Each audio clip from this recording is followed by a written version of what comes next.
Lorsque le ministre des Affaires étrangères Wang est arrivé à Windhoek pour entamer sa tournée africaine d'une semaine, le principal point à l'ordre du jour était la mise en œuvre des résultats du sommet du FOCAC et le renforcement des relations entre la Chine et l'Afrique. Wang Yi s'est entretenu avec le président sortant Ngolo Mbumba et la présidente élue Netumbo Nandi-Ndaitwah avant de s'envoler pour la République du Congo où il a rencontré le président Denis Ngosso et son ministre des Affaires étrangères. Les deux parties avaient des raisons d'être optimistes. La République du Congo est fermement engagée à renforcer la solidarité avec la République populaire de Chine dans le cadre du Forum sur la coopération sino-africaine afin de consolider et de développer les relations entre la Chine et l'Afrique.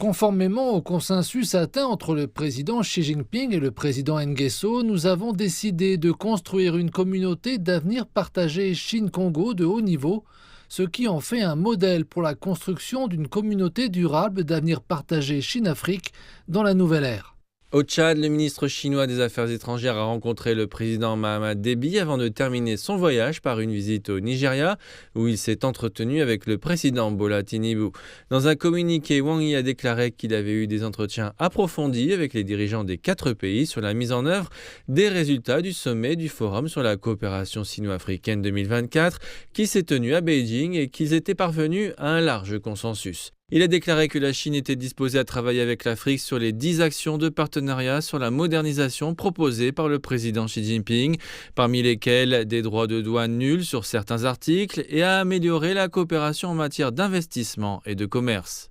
En ce qui concerne le changement climatique, qui est un sujet important en Afrique actuellement, Wang Yi a déclaré qu'ils avaient convenu de mettre en œuvre l'action de partenariat pour le développement vert en mettant en place des projets d'énergie propre. Du côté de l'agriculture, qui est un élément clé de l'économie africaine, le ministre des Affaires étrangères a déclaré que la Chine se concentrerait sur la sécurité alimentaire, la réduction de la pauvreté, le renforcement des capacités et les réseaux de partenaires. Pour la réforme du système de gouvernance mondiale, Wang Yi a déclaré que la Chine aiderait l'Afrique à corriger les injustices historiques, qu'elle s'opposerait à l'ingérence extérieure dans les affaires intérieures de l'Afrique et qu'elle soutiendrait les préoccupations de l'Afrique concernant la réforme du Conseil de sécurité des Nations Unies. Cette tournée s'inscrit dans le cadre d'une tradition vieille de 35 ans, selon laquelle les ministres chinois des Affaires étrangères effectuent leur premier voyage à l'étranger de l'année en Afrique.